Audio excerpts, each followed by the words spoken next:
അയമോദകം ഔഷധഗുണങ്ങളും ഗുണമേന്മകളും. നമ്മുടെ അടുക്കളകളിൽ സാധാരണയായി ഉപയോഗിക്കുന്ന ഒരു സുഗന്ധവ്യഞ്ജനമാണ്. ഇതിനെ അജ്വൈൻ ദേശി എന്നും വിളിക്കുന്നു. ഇതിന്റെ ഔഷധഗുണങ്ങളെക്കുറിച്ചും ഉപയോഗങ്ങളെക്കുറിച്ചും താഴെ വിവരിക്കുന്നു. അറബി കമ്മൂൺ മലൂക്കി അല്ലെങ്കിൽ അജ്വാൻ, പേർഷ്യൻ വൗറുദു നക്വ, Hindi ajwain, Tamil omam, English bishop weed. ശാസ്ത്രീയ നാമം ത്രാക്കിസ്പെർമം അമ്മി. ഘടനയും സ്വഭാവവും. അയമോദക ചെടി കാണാൻ ചതുകുപ്പ ചെടിയെപ്പോലെ ഇരിക്കും, എന്നാൽ ഇലകൾ കൂടുതൽ നേർത്തതും വെളുപ്പ് കലർന്നതുമാണ്. ഇതിന്റെ എല്ലാ ഭാഗങ്ങൾക്കും ശക്തമായ മണമുണ്ട്. ഇതിന്റെ വിത്തുകളാണ് പ്രധാനമായും ഔഷധമായി ഉപയോഗിക്കുന്നത്. കയ്പും എരിവും കലർന്ന രുചിയാണിതിന്. ശരിയായി സൂക്ഷിച്ചാൽ ഈ വിത്തുകളുടെ ഗുണം 4 വർഷം വരെ നിലനിൽക്കും. സത്ത്. ഇതിൽ നിന്ന് വേർതിരിച്ചെടുക്കുന്ന സത്തിനെ സത്ത് അജ്വൈൻ എന്ന് വിളിക്കുന്നു. ഇതിന്റെ അളവ് 1/2 രതി മുതൽ 3 രതി വരെയാണ്. പ്രകൃതം. ഇത് ചൂടുള്ളതും ഉണങ്ങിയതുമായ പ്രകൃതമുള്ളതാണ്. പാകിസ്ഥാൻ, ഇന്ത്യ, ഇറാൻ, ഈജിപ്ത് എന്നിവിടങ്ങളിലാണ് ഇത് പ്രധാനമായും കൃഷി ചെയ്യുന്നത്. പോഷകങ്ങൾ.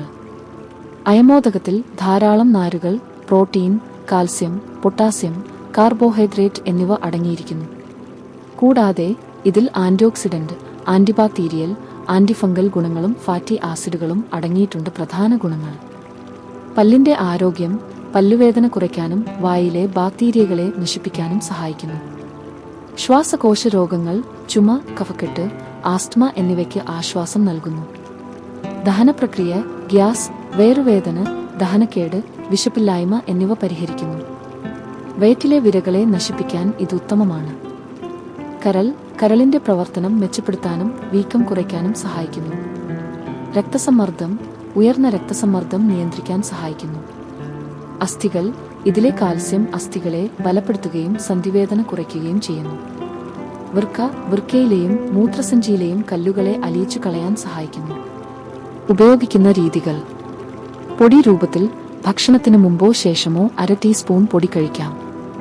വയറ്റിലെ അസുഖങ്ങൾക്ക് അയമോദകം, കുരുമുളക്, കറുത്ത ഉപ്പ് എന്നിവ സമം ചേർത്ത് പൊടിച്ച് 1/2 ടീസ്പൂൺ കഴിക്കുക. ഛർദിയും ഇക്കിലും.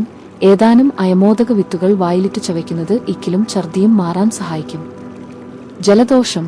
അയമോദകം ചൂടാക്കി ഒരു നേർത്ത തുണിയിൽ പൊതിഞ്ഞ് മണപ്പിക്കുന്നത് മൂക്കടപ്പിനും ജലദോഷത്തിനും നല്ലതാണ്. പഴയ പനി. 6 ഗ്രാം അയമോദകവും 3 ഗ്രാം സത്തും രാത്രി വെള്ളത്തിൽ കുതിർത്തു വെച്ച് രാവിലെ അരിച്ചെടുത്ത് അല്പം ഉപ്പ് ചേർത്ത് കുടിക്കുക. പാൽ ദഹിക്കാൻ. പാൽ കുടിച്ച ശേഷം കഫക്കെട്ട് ഉണ്ടാവുകയോ പാൽ ദഹിക്കാതിരിക്കുകയോ ചെയ്യുന്നവർ കുറച്ച് അയമോദകം ചവച്ചു കഴിക്കുക. ശ്രദ്ധിക്കേണ്ട കാര്യങ്ങൾ: അളവ്: ഒരു ദിവസം 3 ഗ്രാം മുതൽ 5 ഗ്രാം വരെ, ഏകദേശം 1 ടീസ്പൂൺ മാത്രമേ ഉപയോഗിക്കാവൂ.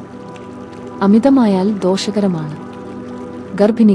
ഗർഭിണികൾ അയമോദകം ഉപയോഗിക്കരുത്. മുലയൂട്ടുന്ന അമ്മമാർ, കുഞ്ഞുങ്ങൾക്ക് പാൽ കൊടുക്കുന്ന അമ്മമാരും ഇത് ഒഴിവാക്കുന്നത് നല്ലതാണ്. പകരക്കാരൻ. അയമോദകത്തിന് പകരമായി കരിഞ്ജീരകം ഉപയോഗിക്കാവുന്നതാണ്. വയറ് സംബന്ധമായ അസുഖങ്ങൾക്കും ഗ്യാസിനും ഇത് ഏറ്റവും മികച്ച ഔഷധമാണ്. കൂടുതൽ അറിയാൻ മവ ദവാഖാന, വയനാട് 9115 00 222.